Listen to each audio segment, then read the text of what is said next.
प्यारे बच्चों स्वागत है तुहाडा SS दी क्लास दे विच।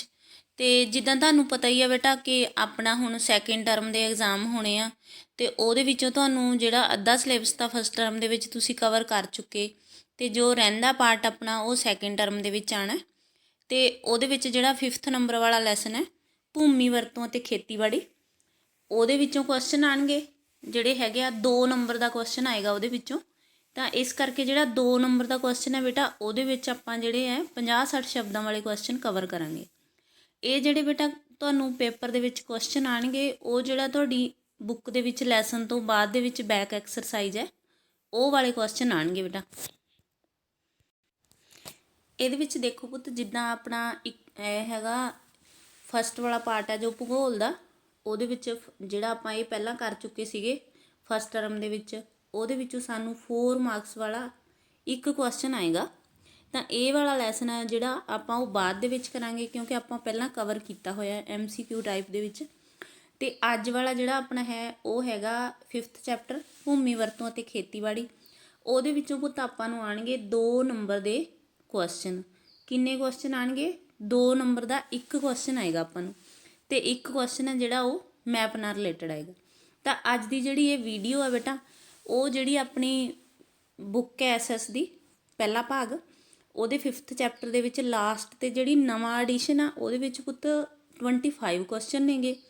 ਪੁਰਾਣਾ ਐਡੀਸ਼ਨ ਹੈ ਜਿਹੜਾ ਉਹਦੇ ਵਿੱਚ ਹੈਗੇ ਆਗੇ 31 ਦੇ ਅਬਾਊਟ ਨੀਅਰ ਅਬਾਊਟ ਕੁਐਸਚਨ ਨੇਗੇ।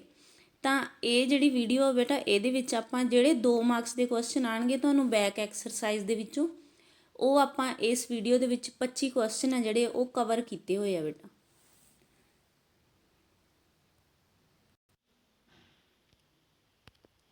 ਫਸਟ ਹੈ ਜਿਹੜਾ ਬੇਟਾ ਇਹਦੇ ਵਿੱਚ ਹੈਗਾ ਖੇਤੀ ਨੂੰ ਆਰਥਿਕ ਪ੍ਰਣਾਲੀ ਦਾ ਮੁੱਖ ਆਧਾਰ ਕਿਉਂ ਕਿਹਾ ਜਾਂਦਾ ਹੈ। ਖੇਤੀ ਹੈ ਜਿਹੜੀ ਉਹ ਇਕਨੋਮੀ 'ਤੇ ਕੀ ਅਸਰ ਕਰਦੀ ਹੈ ਦੇਸ਼ ਦੀ ਇਕਨੋਮੀ 'ਤੇ। ਖੇਤੀਬਾੜੀ ਖੇਤਰ ਤੋਂ ਦੇਸ਼ ਦੇ ਲਗਭਗ 2/3 ਮਜ਼ਦੂਰਾਂ ਨੂੰ ਰੁਜ਼ਗਾਰ ਮਿਲਦਾ ਹੈ। ਜਿੰਨੇ ਵੀ ਲਗਭਗ 50% ਤੋਂ ਬਾਅਦ ਜਿਹੜੀ ਜਨਸੰਖਿਆ ਉਹ ਖੇਤੀ ਨਾਲ ਜੁੜੀ ਹੋਈ ਹੈ। ਉਸ ਤੋਂ ਨੈਕਸਟ ਹੈ ਖੇਤੀ ਤੋਂ ਕੁੱਲ ਰਾਸ਼ਟਰੀ ਆਮਦਨ ਦਾ ਇੱਕ ਵੱਡਾ ਹਿੱਸਾ ਪ੍ਰਾਪਤ ਹੁੰਦਾ ਸਾਨੂੰ। ਖੇਤੀ ਦੇ ਨਾਲ ਜਿਹੜੀ ਦੇਸ਼ ਦੀ GDP ਹੈ ਕੁੱਲ ਰਾਸ਼ਟਰੀ ਆਮਦਨ ਹੈ ਉਹ ਤੋਂ 17 ਤੋਂ 18% ਤੱਕ ਹੈ ਜਿਹੜਾ ਉਹ ਖੇਤੀ ਹਿੱਸਾ ਪਾਉਂਦੀ ਹੈ ਉਹਦੇ ਵਿੱਚ। ਕੁੱਲ ਰਾਸ਼ਟਰੀ ਆਮਦਨ ਬੇਟਾ ਜਿੱਦਾਂ GDP ਹੈ ਸ਼ੁੱਧ ਘਰੇਲੂ ਉਤਪਾਦ ਹੈ ਉਹਦੇ ਵਿੱਚ ਕੀ ਹੈ ਦੇਸ਼ ਦੀ ਜਿਹੜੀ ਆਪਣੇ ਪੂਰੇ ਦੇਸ਼ ਦੀ 1 ਸਾਲ ਦੀ ਸਾਰੀਆਂ ਚੀਜ਼ਾਂ ਤੋਂ ਜਿਹੜੀ ਪ੍ਰਾਪਤ ਕੁੱਲ ਆਮਦਨ ਹੁੰਦੀ ਹੈ ਉਹਨੂੰ ਆਪਾਂ ਕੀ ਕਹਿ ਦਿੰਦੇ ਹਾਂ GDP ਕਹਿ ਦਿੰਦੇ ਹਾਂ। ਤੇ ਉਹਦੇ ਵਿੱਚ ਵੀ ਖੇਤੀ ਹੈ ਜਿਹੜੀ ਸਭ ਤੋਂ ਵੱਧ ਯੋਗਦਾਨ ਪਾਉਂਦੀ ਹੈ ਤੇ ਖੇਤੀ ਦੇ ਨਾਲ ਹੀ ਜਿਹੜੀ ਕਿਸਾਨਾਂ ਨੂੰ ਮਾਰਕੀਟ ਨਾਲ ਜੋੜਨ ਦਾ ਕੰਮ ਵੀ ਕਰਦੀ ਹੈ। ਖੇਤੀਬਾੜੀ ਹੈ ਜਿਹੜੀ ਉਹ ਅਰਥ ਵਿਵਸਥਾ ਦੀ ਦੇਸ਼ ਦੀ ਅਰਥ ਵਿਵਸਥਾ ਦੀ ਜਿਵੇਂ ਆਪਾਂ ਕਹਿ ਦਿੰਦੇ ਹਾਂ ਰੀੜ੍ਹ ਦੀ ਹੱਡੀ ਹੁੰਦੀ ਹੈ।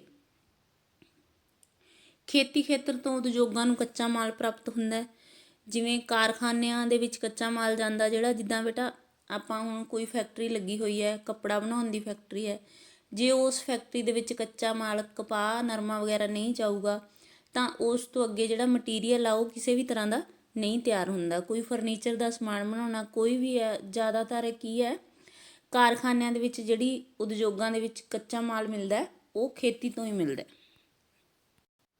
ਨੈਕਸਟ ਹੈ ਬੇਟਾ ਆਪਣਾ ਕੁਐਸਚਨ ਹਰੀ ਕ੍ਰਾਂਤੀ ਦੀਆਂ ਵਿਸ਼ੇਸ਼ਤਾਵਾਂ ਕੀ ਸਨ। ਵਿਸ਼ੇਸ਼ਤਾਵਾਂ ਹੁੰਦਾ ਕਿਸੇ ਵੀ ਚੀਜ਼ ਦੇ ਚੰਗੇ ਗੁਣ। ਸਭ ਤੋਂ ਪਹਿਲਾਂ ਤਾਂ ਆਪਾਂ ਕੀਤਾ ਹੋਇਆ ਵੈਸੇ ਵੀ ਹਰੀ ਕ੍ਰਾਂਤੀ ਹੁੰਦੀ ਕੀ ਹੈ ਕੀ ਸੀ ਹਰੀ ਕ੍ਰਾਂਤੀ। ਹਰੀ ਕ੍ਰਾਂਤੀ ਨੂੰ ਕਣਕ ਕ੍ਰਾਂਤੀ ਵੀ ਕਿਹਾ ਜਾਂਦਾ ਹਰੀ ਹੋਣ ਦੇ ਕਣਕ ਹਰੀ ਹੁੰਦੀ ਹੈ ਇਸ ਕਰਕੇ ਉਹਨੂੰ ਕੀ ਕਹਿੰਦੇ ਆ। ਤੇ ਕ੍ਰਾਂਤੀ ਮੀਨਸ ਇੱਕ ਬਹੁਤ ਵੱਡੇ ਪੱਧਰ 'ਤੇ ਹੋਣ ਵਾਲਾ ਬਦਲਾਅ।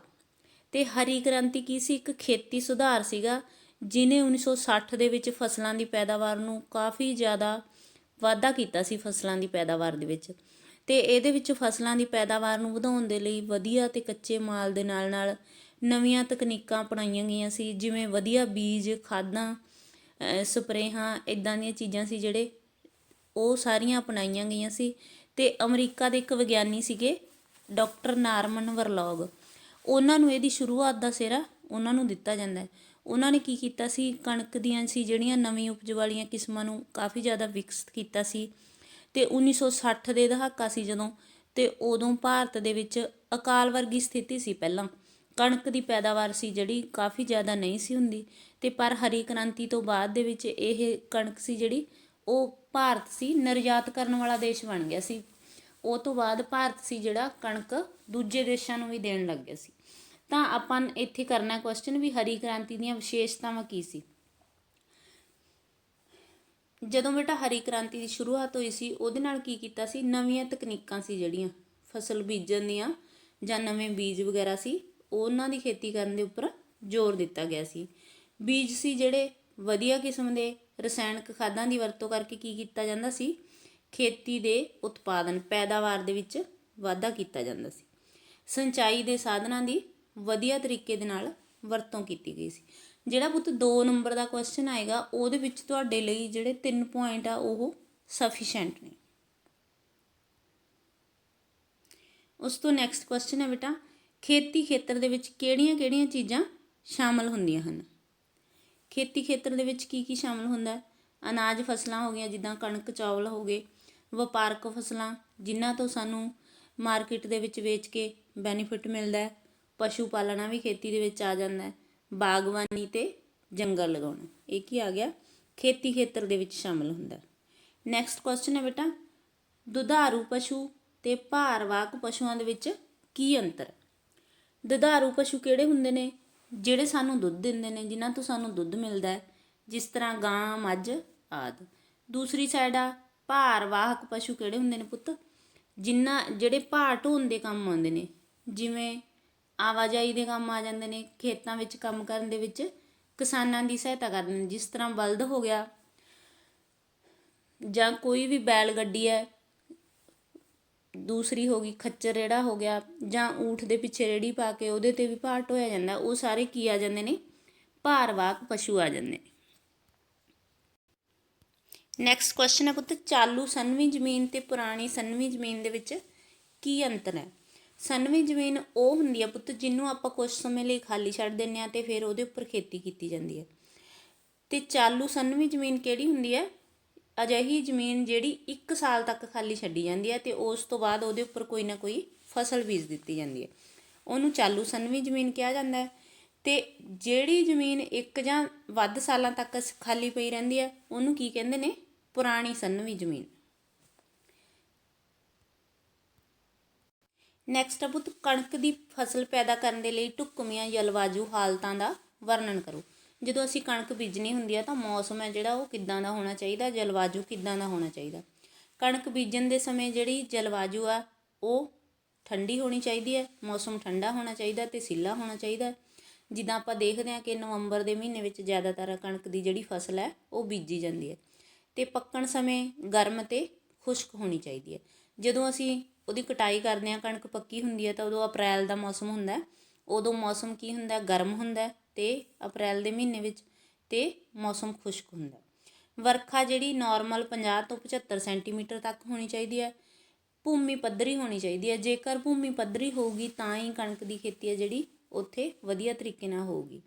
ਹਾੜੀ ਦੀ ਰੁੱਤ ਕਣਕ ਦੀ ਫਸਲ ਲਈ ਉੱਤਮ ਹੈ, ਹਾੜੀ ਦੇ ਵਿੱਚ ਪੱਕਦੀ ਹੈ ਕਣਕ, ਤਾਂ ਇਹ ਕੀ ਹੈ, ਰੁੱਤ ਉਹਦੇ ਲਈ ਵਧੀਆ।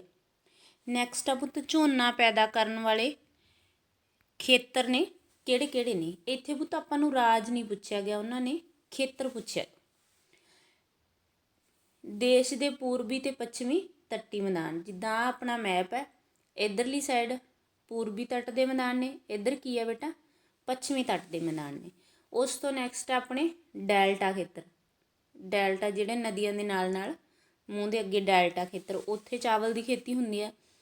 ਉੱਤਰ ਪੂਰਬੀ ਭਾਰਤ ਦੇ ਮੈਦਾਨ, ਆਹ ਵਾਲਾ ਏਰੀਆ ਜਿਹੜਾ ਆਪਣਾ, ਜਿੱਥੇ ਗੰਗਾ ਬ੍ਰਹਮਪੁੱਤਰ ਦੇ ਮੈਦਾਨ ਨੇ, ਉੱਤਰ ਦੇ ਵਿਸ਼ਾਲ ਮੈਦਾਨ, ਉਹ ਵਾਲਾ ਏਰੀਆ। ਹੇਠਲੀਆਂ ਪਹਾੜੀਆਂ ਜਿਹੜੀਆਂ ਬੇਟਾ ਗਾਰੋ ਖਾਸੀ ਜਾਤੀਆਂ ਦੀਆਂ ਪਹਾੜੀਆਂ ਨੇ, ਉਹ ਵਾਲਾ ਏਰੀਆ। ਉਸ ਤੋਂ ਨੈਕਸਟ ਹੈ ਇੱਥੇ ਜੀ ਪੱਛਮੀ ਬੰਗਾਲ ਹੈ।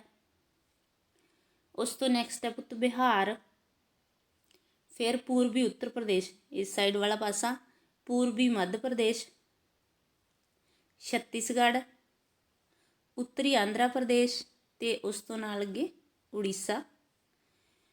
ਇਹਨਾਂ ਦੇ ਖੇਤਰ ਨੇ ਜਿਹੜੇ ਇੱਥੇ ਝੋਨੇ ਦੀ ਫਸਲ ਹੈ ਜਿਹੜੀ ਬੀਜੀ ਜਾਂਦੀ। ਨੈਕਸਟ ਹੈ ਕੁਐਸਚਨ ਪੁੱਤ, ਗੰਨਾ ਪੈਦਾ ਕਰਨ ਲਈ ਢੁੱਕਵੀਆਂ ਹਾਲਤਾਂ ਦਾ ਵਰਣਨ ਕਰੋ। ਗੰਨੇ ਦੀ ਫਸਲ ਦੇ ਲਈ ਮਿੱਟੀ ਹੈ ਜਿਹੜੀ ਉਪਜਾਊ ਹੋਣੀ ਚਾਹੀਦੀ ਹੈ। ਭਾਰੀ ਝਾੜ ਵਾਸਤੇ ਜੇ ਇਹਦਾ ਵੱਧ ਝਾੜ ਲੈਣਾ ਤਾਂ ਜਲਵਾਯੂ ਗਰਮ ਅਤੇ ਸਿੱਲੀ ਹੋਣੀ ਚਾਹੀਦੀ ਹੈ, ਵਰਖਾ 100 ਸੈਂਟੀਮੀਟਰ ਹੋਣੀ ਚਾਹੀਦੀ ਹੈ। ਇਹ ਜਿਹੜਾ ਕੁਐਸਚਨ ਆ ਪੁੱਤ 9 ਨੰਬਰ ਵਾਲਾ, ਜੰਗਲਾਂ ਦੇ ਮੁੱਖ ਲਾਭ ਕੀ ਹਨ? ਇਹ ਤਾਂ ਤੁਸੀਂ ਆਪਣੇ ਆਪ ਵੀ ਲਿਖ ਸਕਦੇ ਹੋ, ਕੁਝ ਵੀ ਲਿਖ ਸਕਦੇ ਹੋ। ਜੰਗਲਾਂ ਤੋਂ ਸਾਨੂੰ ਹਰ ਇੱਕ ਚੀਜ਼ ਪ੍ਰਾਪਤ ਹੁੰਦੀ ਹੈ। ਕੁਦਰਤੀ ਸੰਤੁਲਨ ਨੂੰ ਕਾਇਮ ਰੱਖਣ ਦੇ ਵਿੱਚ ਜੰਗਲਾਂ ਦਾ ਬਹੁਤ ਜ਼ਿਆਦਾ ਯੋਗਦਾਨ ਹੈ। ਆਰਥਿਕ ਸਾਧਨ ਵੀ ਨੇ, ਲੱਕੜੀ ਪ੍ਰਾਪਤ ਹੁੰਦੀ ਹੈ। ਜਿਹੜੇ ਫਰਨੀਚਰ ਦੀਆਂ ਚੀਜ਼ਾਂ ਬਣਦੀਆਂ ਨੇ ਉਹ ਵੀ ਕੀ ਹੈ, ਜੰਗਲਾਂ ਤੋਂ ਬਣਦੀਆਂ ਨੇ। ਇਮਾਰਤਾਂ ਲਈ ਵੀ ਲੱਕੜੀ ਸਾਨੂੰ ਉੱਥੋਂ ਮਿਲਦੀ ਹੈ, ਬਾਲਣ ਲਈ ਲੱਕੜੀ ਵੀ ਮਿਲਦੀ ਹੈ, ਲਾਖ ਵੀ ਮਿਲਦੀ ਹੈ ਵਣਾਂ ਤੋਂ, ਬੈਠ, ਲੁਗਦੀ, ਕੱਚਾ ਕੋਲਾ, ਬਾਲਣ ਲਈ ਲੱਕੜੀ, ਗੂੰਦ, ਜੜੀ ਬੂਟੀਆਂ ਅਤੇ ਚਾਰਾ ਅਤੇ ਘਾਹ ਵੀ ਬਹੁਤ ਸਾਰੀਆਂ ਚੀਜ਼ਾਂ ਮਿਲਦੀਆਂ ਨੇ। ਵਾਤਾਵਰਨ ਨੂੰ ਸਾਫ਼ ਰੱਖਦੇ ਨੇ, ਆਕਸੀਜਨ ਪੈਦਾ ਕਰਦੇ ਨੇ, ਕਾਰਬਨ ਡਾਈਆਕਸਾਈਡ ਨੂੰ ਮੇਨਟੇਨ ਰੱਖਦੇ ਨੇ। ਜੰਗਲਾਂ ਦੇ ਲਾਭ ਤਾਂ ਦੇ ਵਿੱਚ ਤੁਸੀਂ ਜਿੰਨੇ ਵੀ ਮਰਜ਼ੀ ਪੁਆਇੰਟ ਬਣਾ ਸਕਦੇ ਹੋ। ਇਹ ਨੈਕਸਟ ਕੁਐਸਚਨ ਹੈ ਪੁੱਤ, ਭਾਰਤੀ ਖੇਤੀ ਨੂੰ ਨਿਰਬਾਹ ਖੇਤੀ ਕਿਉਂ ਕਿਹਾ ਜਾਂਦਾ? ਨਿਰਬਾਹ ਦਾ ਮਤਲਬ ਹੁੰਦਾ ਹੈ ਗੁਜ਼ਾਰਾ ਕਰਨਾ, ਜਿਹਦੇ ਨਾਲ ਮਸਾਂ ਹੀ ਕੀ ਹੈ, ਗੁਜ਼ਾਰਾ ਹੋ ਰਿਹਾ ਹੋਵੇ। ਇਹੋ ਜਿਹੀ ਖੇਤੀ ਕਿਉਂ ਕਿਹਾ ਜਾਂਦਾ ਉਹਨੂੰ? ਭਾਰਤ ਦੇ ਬੇਟਾ ਜਿਹੜੇ ਜ਼ਿਆਦਾਤਰ ਖੇਤ ਨੇ ਉਹ ਕੀ ਨੇ, ਛੋਟੇ ਨੇ। ਆਕਾਰ ਛੋਟਾ ਹੋਣ ਕਰਕੇ ਕੀ ਆ, ਉਹ ਆਰਥਿਕ ਪੱਖੋਂ ਵੀ ਜ਼ਿਆਦਾ ਲਾਭਦਾਇਕ ਨਹੀਂ ਹੁੰਦੇ। ਮਤਲਬ ਕਿ ਉੱਥੇ ਜਿਹੜਾ ਕੋਈ ਕਿਸਾਨ ਖੇਤੀ ਕਰਦਾ ਛੋਟੇ ਖੇਤਾਂ ਦੇ ਉੱਪਰ, ਉਹਨੂੰ ਜ਼ਿਆਦਾ ਬੈਨੀਫਿਟ ਨਹੀਂ ਹੁੰਦਾ। ਆਪਣੇ ਖੇਤਾਂ ਦੇ ਵਿੱਚ ਕੀ ਕਰਦੇ ਨੇ, ਉਹ ਮਿਹਨਤ ਜ਼ਿਆਦਾ ਕਰਦੇ ਨੇ ਪਰ ਉਹਨਾਂ ਨੂੰ ਬੱਚਤ ਘੱਟ ਹੁੰਦੀ ਹੈ। ਜਿਵੇਂ ਮੰਨ ਲਓ ਕਿਸੇ ਕੋਲੇ 1 ਕਿੱਲਾ ਜ਼ਮੀਨ ਦਾ ਇੱਥੇ ਆ, 1 ਕਿੱਲਾ ਵਿੱਚ ਕਿਸੇ ਹੋਰ ਦਾ ਆ ਗਿਆ, ਇੱਕ ਜਗ੍ਹਾ 'ਤੇ ਇੱਥੇ ਆ, ਤਾਂ ਕੀ ਆ, ਉਹਨੂੰ ਜ਼ਿਆਦਾ ਮਿਹਨਤ ਕਰਨੀ ਪਊਗੀ।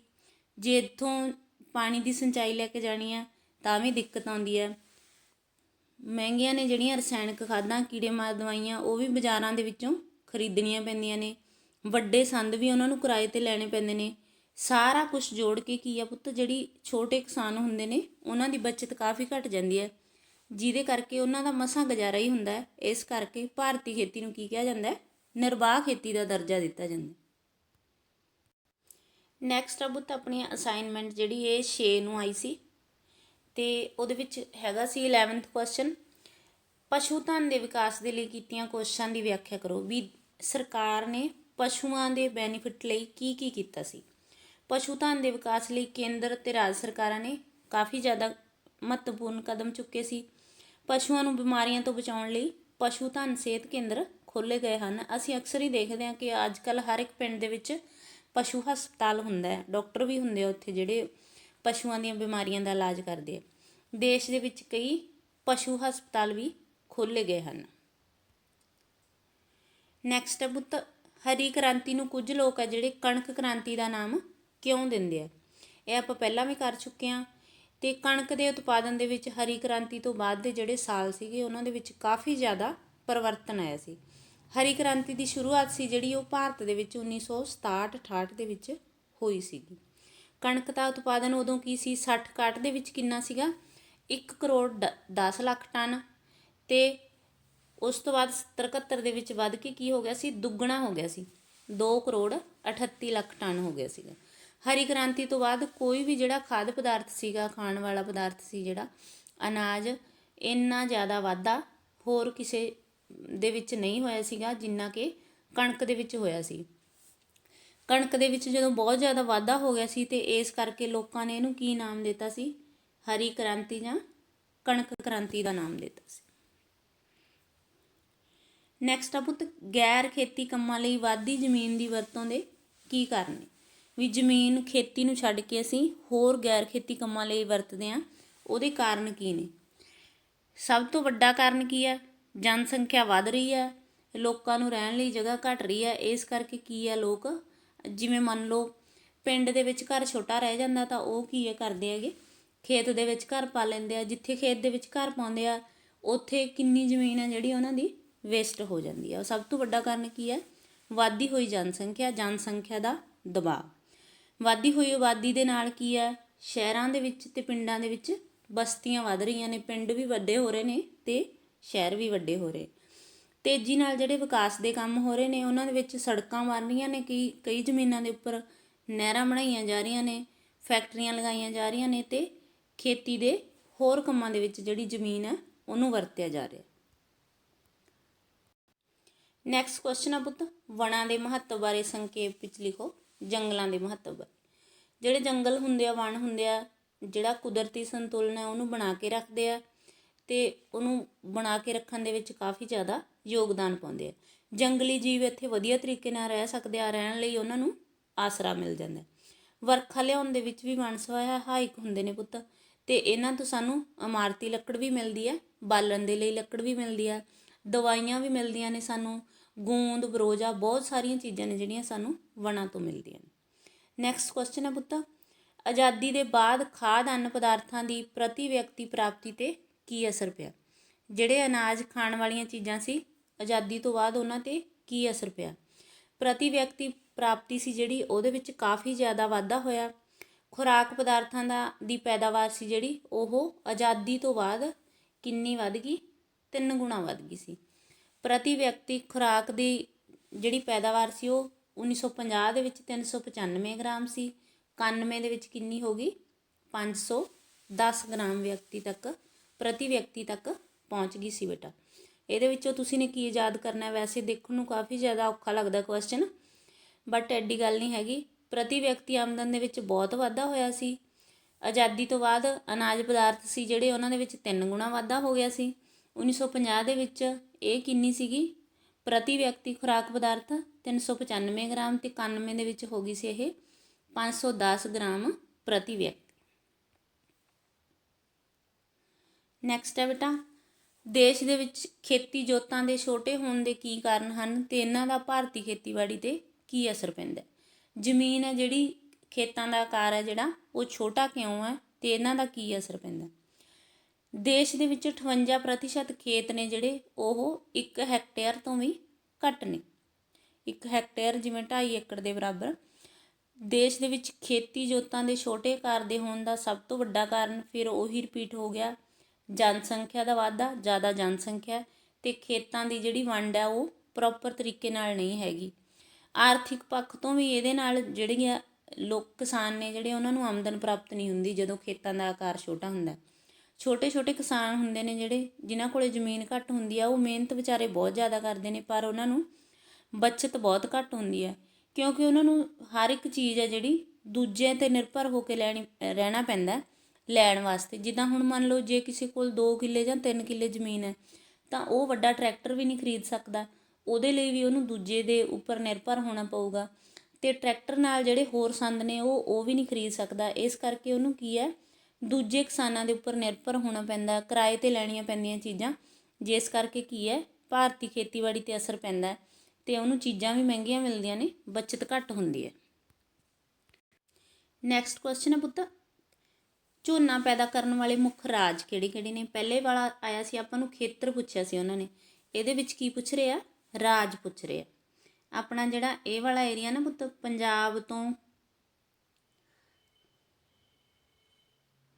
ਇਹ ਆਪਣਾ ਜਿੱਦਾਂ ਇੰਡੀਆ ਦਾ ਮੈਪ ਆ, ਪੰਜਾਬ ਤੋਂ ਸ਼ੁਰੂ ਕਰਕੇ ਜਿਹੜੀ ਆਹ ਪੱਟੀ ਹੈ ਪੁੱਤ,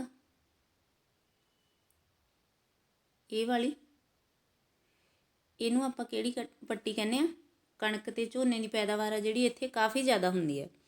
ਜਿਹੜਾ ਉੱਤਰੀ ਵਿਸ਼ਾਲ ਮੈਦਾਨ ਨੇ ਉਹ ਵਾਲਾ ਏਰੀਆ ਸਾਰਾ ਕੀ ਹੈ, ਇੱਥੇ ਜੇ ਜਿੱਦਾਂ ਪੱਛਮੀ ਬੰਗਾਲ ਹੈ ਬੇਟਾ, ਠੀਕ ਹੈ, ਪੱਛਮੀ ਬੰਗਾਲ ਰਾਜ ਹੈ ਝੋਨੇ ਦਾ ਸਭ ਤੋਂ ਵੱਧ ਉਤਪਾਦਨ ਕਰਦਾ। ਉਸ ਤੋਂ ਨੈਕਸਟ ਆ ਪੁੱਤ ਇਸ side Uttar Pradesh,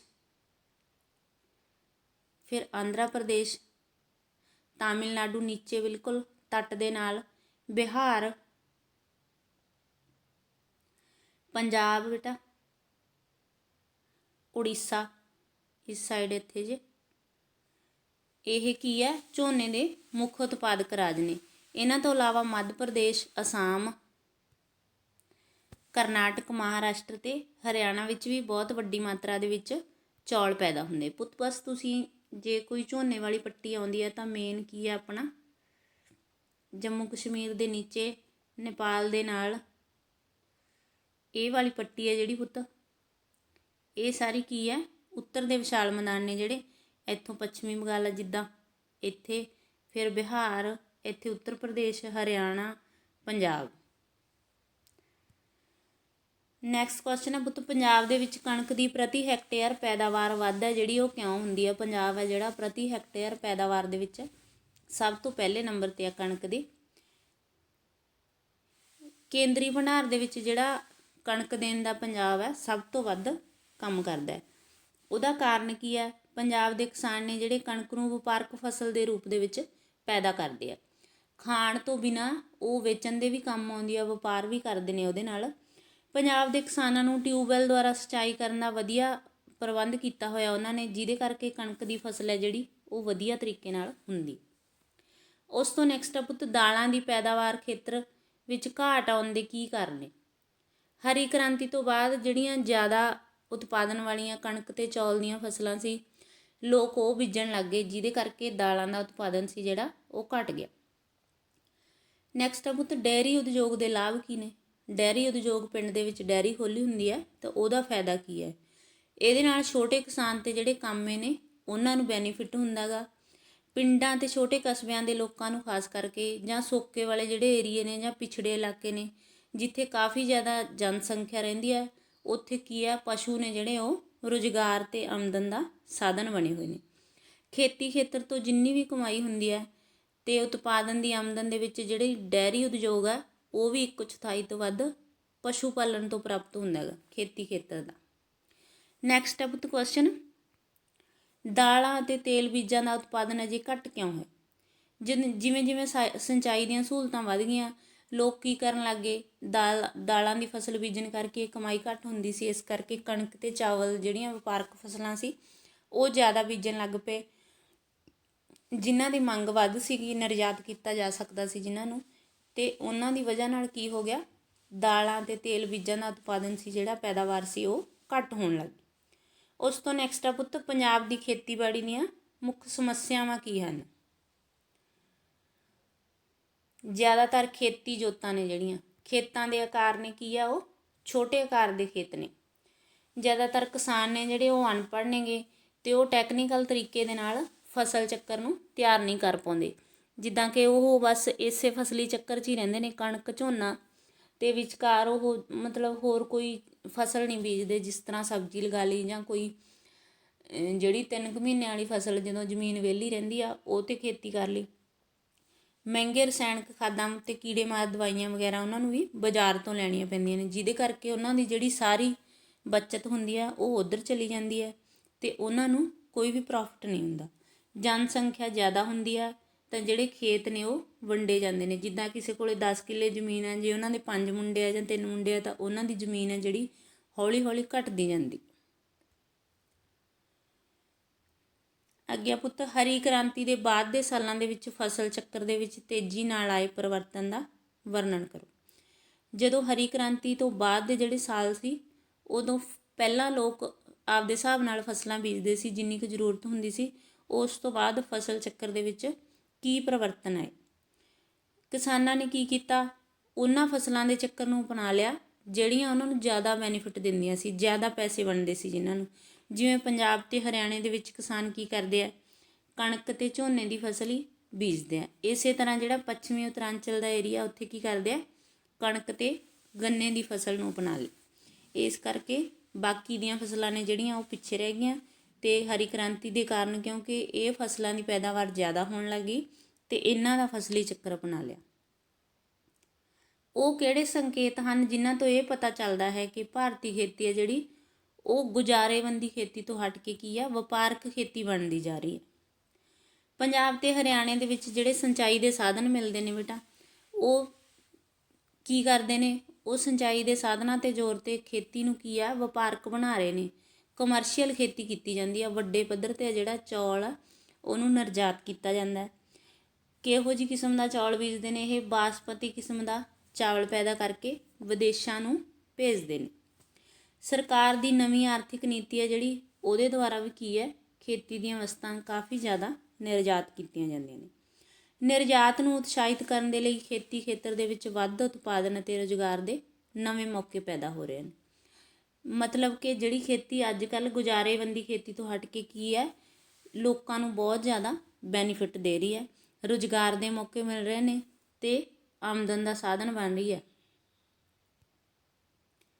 next question ਹੈ ਪੁੱਤ, ਲਾਸਟ ਕੁਐਸਚਨ ਹੈ ਅਤੇ ਨੈਕਸਟ ਹੈ, ਖੇਤੀਬਾੜੀ ਦੇ ਵਿਕਾਸ ਲਈ ਭਾਰਤ ਸਰਕਾਰ ਦੁਆਰਾ ਕੀ ਕੋਸ਼ਿਸ਼ਾਂ ਕੀਤੀਆਂ ਗਈਆਂ ਨੇ?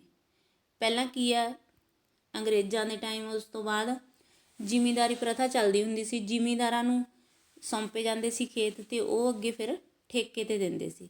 ਬਾਅਦ ਦੇ ਵਿੱਚ ਇਹ ਜਿਹੜੀ ਜ਼ਿਮੀਂਦਾਰੀ ਪ੍ਰਥਾ ਸੀ ਇਹਨੂੰ ਕਾਨੂੰਨ ਬਣਾ ਕੇ ਖ਼ਤਮ ਕਰ ਦਿੱਤਾ ਗਿਆ ਸੀ।